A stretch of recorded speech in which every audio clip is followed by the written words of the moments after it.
and we're going to build this. There are several hundreds of millions of dollars for us to replace cyclone fencing with 20-foot high steel wall. There's several hundreds of millions of dollars in the bill for us. Can we bring up the other photo, please? If we have the other photo.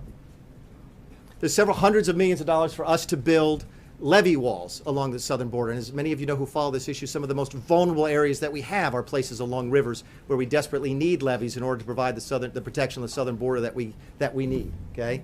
We are building this now. There is money in this deal to build several hundreds of millions of dollars of this to replace this. That's what we got in this deal, and that's what the Democrats don't want you to know. This stuff is going up now. Why? Because the president wants to make the country more safe. This doesn't stop drugs and doesn't stop criminals from crossing the border. In fact, it doesn't stop hardly anything from crossing the border. This does. And that's what we got in this deal, and that's why we're so excited about the opportunities that we have to follow through on the president's promises to secure the southern border. So unless we have the other picture, I'll take a couple questions. How do you say that fence will keep drugs from coming over the border? They tunnel underneath the border 75 This is the border, the general left. This is the wall, by the way, that DHS said they want. I've sat in the Oval Office of the president. We've talked about bricks and mortar. We've talked about concrete walls. This is what DHS wants. Why? Because it actually works better. You can tunnel under anything. I will answer your question, okay? You can see through this one, okay? It's actually safer. Where we have this in place now, and we do, it's actually safer for our Border Patrol agents. You can talk to the DHS about the details, but there's been a dramatic reduction in attacks on our Border Patrol agents where they can see through the wall because nobody's throwing anything over the top at them. This is what DHS wanted. It's also half of the cost, so we can build twice as much of it. This is a huge win for border security. It looks like you have a wall there already. This is the stuff that is actually built already. So this is an example. That was the picture I was looking for. If anybody's watching this, is the picture of the levee wall. This is what it looks like when it's currently built. And that was, we don't have the other picture up there anymore, of the cyclone fencing. This will be replacing cyclone fencing. There's other pictures we have. Do you need a wall in all these places where you have existing fencing like this? Is that a good way to spend the government's money? I think securing the border is a good way to do it. There's certain places where technology will also help. We've got money for that in this. There's places where we can start land acquisition now, for example, for next year. We can do that in this bill. We can start ramping up to hire new border agents. We got additional beds, by the way, at detention centers so that we can effectively end catch and release. One of the difficulties we had on catch and release was that the beds were full of the detention centers. So we've added those beds. So when you look at it holistically, it's a tremendous improvement in border security. There'll be a wall across the entire U.S.-Mexico border. As part of this bill, no. You've got a couple $100 million to do it. This is a several-year process. You could not build all of that in 1 year. Yes, sir. Thank you, Director. Yesterday, of this bill, you said, quote, "I think it's great that the Democrats like the bill. We think it's a great deal for the administration as well." Yeah. So what changed? Yesterday it was great that they were pleased with it, and today it's an outrage, it's spiking the football.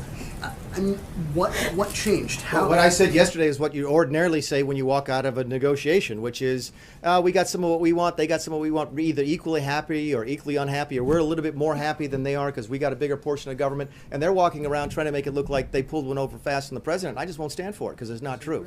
Yes, ma'am. I'd rather they be truthful. Go ahead. You were saying earlier that that the Obamacare subsidies are not part of this bill. So Correct. Does that mean that this administration is going to stop paying those? We've not made any decision. I think I've said that to you folks before. We've not made any decision. The payments are due, I believe, the 20th or the 21st of every single month.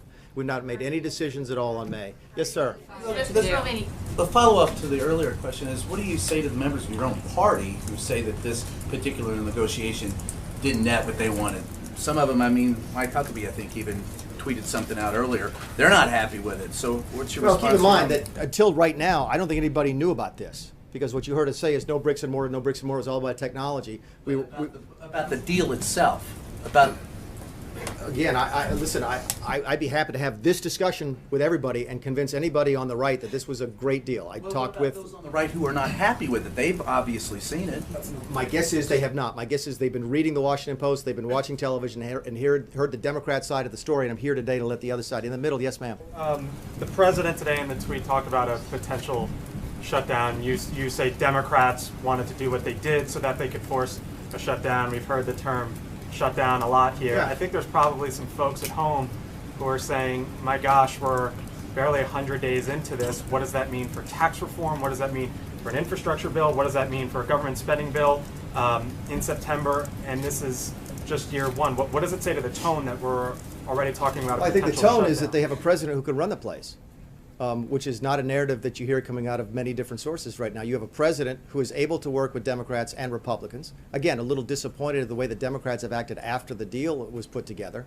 But you've got a president who knows what he's doing when it comes to running the country. There were a lot of people who were absolutely convinced, including when he hired me to be the OMB director, that we were going to have a government shutdown. And I think the message that we're sending is that we are competent, we know what we're doing, and the country is safe in our hands, and we think this goes to prove that. Yes, sir. What just occurred, you said the negotiations that just occurred. Mr. Chair, I want to follow up on that, on Don's question. I'm a little confused. You said that the Democrats wanted a shutdown. Yeah, I really believe And that. it's the president himself that tweeted, our country needs a good shutdown in September. Can you explain that? And if there is a shutdown in September, won't it clearly be the president's fault? I mean, he's the one actually calling for Again, it. the 18 budget comes up in September. Between now and then, you've got tax reform to deal with. You hope to have infrastructure to deal with. You have the debt ceiling to deal with. So there's a lot of things to deal with between now and September. And again, what I think you heard the president expressed this morning was frustration over how he's been treated as part of the negotiation. And it may be, if things don't get better, that we get to that point. But I think there's a lot of things that will happen between now and then to let us know if we're moving in the right direction. To your first point about the Democrats, I think it was a little bit reported that there was a great deal of disagreement within the House Democrats over this deal. That Mrs. Pelosi was absolutely convinced when we said that we wanted money for the wall that we would shut the government down. And when we took that request off of the table early in these negotiations, they were flabbergasted. And they were stuck in a circumstance where they were facing possibly shutting the government down, and some of them wanted to do that. My guess is their base is not going to be very happy to know that we are building this. Okay, we are taking their taxpayer money to build this. Right, that's the deal that we cut, and my guess is that's not going to sell very well with some folks on the left, but they're going to have to deal with that. Yes, ma'am. Sir, you spoke about this being a bipartisan bill because it needs to be. The president seems to also be floating this idea of doing away with the legislative filibuster. Is that a good idea? I mean, is that something you're actually talking about, and is that what you need to? Well, clearly we don't need it because we did this. The question is, would it be easier? Would the results be even better? Would there be less sort of animosity? Maybe. I know that there has been some discussion on the Hill over the course of the last couple of years for limiting the filibuster when it comes to appropriations bills.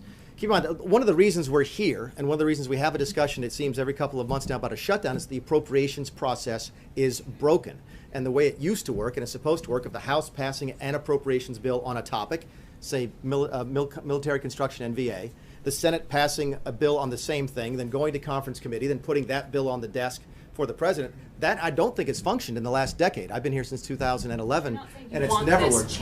We want to go back to that process, but the reason we can't get back to that process is because the Senate is requiring 60 votes on every single appropriations bill, and that is forcing this discussion about continuing resolutions, which are a bad way to run the government, and they force a discussion about shutdowns, which are simply not productive. What does the president say, Director Mulvaney, thanks for being here today. What does the president, how does the president define a good shutdown? I don't know. We haven't had one. I think a good shutdown, if there is such a thing, again, a shutdown is not, and I've said this before to you folks, I said it during my confirmation, it's not a goal, okay? And it's not a negotiating tool. The president advocated But to the extent the president advocated for one today, if you wanted to imagine what a good shutdown was, it would be one that fixes this town. So what would the that one that president drives say? the message back home to people that it really was as broken as they thought that it was when they voted for Donald Trump, and they would trust him to, if that's what it's necessary to do to fix Washington, D.C., that would be a good shutdown. Yes. Just to be clear, in the last shutdown, 800,000 federal employees were indefinitely furloughed. Another 1.3 million were required to work without knowing when they would get paid. Right. So is that a good shutdown that fixes Washington? Back to your point, you and I have had these discussions before because I've been through a shutdown before. Every single one of those folks got paid, right? Everybody always has. During the temporary lapses in appropriation, which is what the Congressional Research Service calls them. those It families is a that lot of agree. uncertainty, and it's certain, and that's why I say it's not desirable. But you asked me what a good one would look like, and a good one would be something that fixes Washington, D.C. permanently. Yes, sir. Mr. Director, you said in your statement before you started taking questions that the president delivered on his promises and got his priorities funded. Yeah. Well, that's not true. He didn't get the border wall, no funding for the border wall. That's a replacement, no funding for a new wall along the U.S. southern border. Planned Parenthood. Let me ask you a question. Let me finish. I'll let you finish, but let me ask you a question. You're asking a series of questions. I'll stop right there. When you heard about the deal yesterday, I'll be happy to let you go if you let me answer your question. I won't jump to another person. I promise. You've seen me do this a couple times before. You said, My question, then you can take it as a whole, right? Fine, go Okay, ahead. thank you very much. So Are they always like this, Sean? as far as the priorities that you say are funded, the border wall, no new border wall along the U.S. southern border. Planned Parenthood was not defunded. You've already said that another priority of the president was not carried through, and that's the sanctuary cities problem. So explain to me how you say what you said before and square what you said before with the actual reality as far as the budget is concerned. Sure, and I'll say it. Thank you. Thank you for finishing your question. Let me ask you a question. Okay, when you heard in the last 48 hours about the deal, did you think we could build this? I bet you didn't. Nobody did. Okay, is it a replacement for existing wall? Yeah, that's fine. Is it new wall? No. This is what's out there right now. Okay, and this is what's going to be put in as a result of this bill. Okay, that is better border security. You can call it new wall, you can call it replacement, you can call it maintenance, call it whatever you want to. The president's priority was to secure the southern border, and that's what this does. No, he asked a couple questions. I'm going to the young woman in the pink then, and then the young woman in the orange, and then we'll take another couple. But let me finish your thing. Just Planned Parenthood, okay? Planned Parenthood. We had a good discussion about it. It's a fair question. We had a really good discussion about that. Okay, and what we decided after talking to some of our most pro-life supporters on the Hill and the pro-life supporters outside was that this president's already made his case fairly strongly for his pro-life position. You saw us sign the CRA. You saw Mike Pence, Vice President Pence, have to break the tie on that vote. Okay, on Planned Parenthood, on the states with the Medicaid funding. You've seen the executive orders. You've seen the stuff. Oh, this bill includes all of the traditional protections for the pro-life movement, including the Hyde Amendment. And what we simply decided was, look, if you want to take a vote on the Hill to stake out your position on Planned Parenthood, do it on the health care bill. And the outside groups agreed with us on that. The pro-life movement agreed with that. If you want to prove to the folks back home that you are pro-life, then vote for the Planned Parenthood bill. The last thing you asked about sanctuary cities, I already talked about that, and that was something we gave up in the negotiation. But the end of the day, here's how I look you in the face, and the folks on the camera and the folks back home and say the president got his priorities funded. More money for the military, more money for the southern border security, and more money for school choice. Those are the same exact priorities that I talked about in March when we laid out the budget. So that's how I could look you in the eye and tell you that I'm absolutely satisfied we funded our priorities. Now, look like that border wall right there, the new border wall that you built. Will it look like that one right there? Well, this is what's permitted in the bill. So that would. So I'm saying, will the new one that's built along the U.S. southern border look like that border wall right there? Well, I mean, we've got a border that's, in certain places, yes. I mean, the other photo we can't get up is the levees, so I'm not really sure what your question is. We will build the most appropriate. Replace that wall with a new wall with new funding. In other words, it's a short-term fix, and then we're going to have the U.S. government. That is a 20-foot-high steel wall. That is not a temporary short-term fix. So I'll finish you now. I've been promising a young lady in the pink in the back a question for a second. And I'll follow up on that. Where is that being built, and how many miles are you going to get out of it? Oh, I don't know where it's being built. And again, we haven't done the per mile. I think the total spending is $347 million on that, but we haven't done the math yet on what that does. Cover, what are we talking about? Well, again, it depends on. It's more expensive to build a wall in certain places. So this is going to be replacement. So we have to go out and figure out where we are. And it's cheaper than building new wall because we already have land acquisition here. We have the rights to build it, et cetera. There's probably roads out there to service it. When you're building new wall, to the gentleman's point, you're starting from scratch, so you have to build the infrastructure necessary just to get the construction teams out there to build. So we haven't done the math yet on how many miles we can build and where it will be. What we do know is that we have several hundreds of millions of dollars to do this. Do you have a follow-up on that or not? Well, yes. I mean, when can we see construction? When do you think you're going to go out there and put up a wall? This construction that you see here, well, I don't know if it's this exact construction because I don't know where this photograph is. This wall is being installed on the southern border today. Yes, ma'am. Back on the issue of shutdowns, you mentioned earlier that President Trump was upset by how the Democrats portrayed the deal. Yeah. Is it right to shut down the government because of how something was portrayed instead of what was actually which is why we're in the not deal? shutting it. If that was the case, we'd be vetoing this bill now. Isn't that what he's foreshadowing? No, I think what he's foreshadowing is, look, this place has to change. the way we run the town has to be fixed. We have to do something. We cannot simply muddle along using the same models that the previous administration has used. Okay, this is a change agent president, and he's going to change Washington, D.C., and if it takes a shutdown, then that's what it takes. But again, that's several months away from that discussion. We have a lot to do between now and then. Yes, sir. Quick follow-up on this notion of a good shutdown. Wouldn't most Americans agree that shutdowns are bad? You shouldn't shut down the government? And further to that point, it seems as if you may have answered your own question this week on the question of government shutdown. You have a compromise. Republicans and Democrats are getting together and passing something. Both sides are not getting everything that they want. Isn't that what the American people want? They want their government to work and pass budgets that can be a compromise and both sides can agree on. How can a shutdown be good? That's exactly what I think they want, and that's exactly what we have given to them with this agreement. My point to you in response to a couple different questions was that the president wants to see Washington better, get fixed, change the way it does business. This week that you had a compromise? It absolutely is, which is why it's so frustrating. To have the Democrats go out and say they won and we lost. That's not a bipartisan way to approach things. I can't imagine Ronald Reagan and Tip O'Neill having that discussion, at the end of a negotiation. Both sides always do. You actually, last question. Yes, ma'am. I wanted to ask you about Republicans. I know that you're talking about on the Senate side you need Democrats and stuff, but on the House side, there have been budget bills that simply can't get enough Republican support to pass on their own.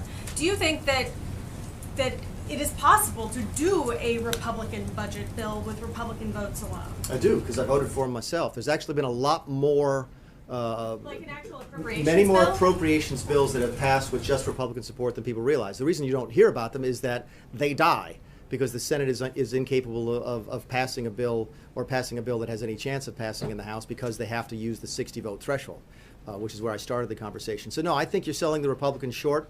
You're selling Republicans leadership and the rank and file membership. You let them speak their mind. Let them let their voices be heard in the next appropriations process, which, by the way, starts today. And I'll close with this. This puts 17 to an end, okay? But the discussion about the 18 funding begins right now, and we very much want to see the ordinary appropriations process function. And anything we can do at the White House to encourage that to happen, we will do it. Because we do not want to be here again. We don't want to be having a discussion about a shutdown. Look, one of the things you asked about changing Washington, about why would you have a discussion of shutdown in September? If the appropriations process is still not working by September, that's a bad thing for the country. It's a bad thing for the Congress, by the way. One of the things that we like, okay, as members of the government, I'm not talking about members of the administration now, just members of the government, is that the proper functioning of the appropriations process is critical to the proper constitutional function of the government. The House and the Senate are supposed to use the power of the purse, and when they don't do appropriations bills, their constituents' voices, who are also our constituents' voices, are not heard. So we hope very much that comes back as part of the process. We're very pleased with the deal today. If you have any follow-up questions, you can always call Mr. Zartaki. Thank you very much again, and thank you for letting me have a shout-out to my wife. Will you guys just email where that wall is from exactly so we can identify location? Appreciate it. Sean, thanks so much. Hey, Sean.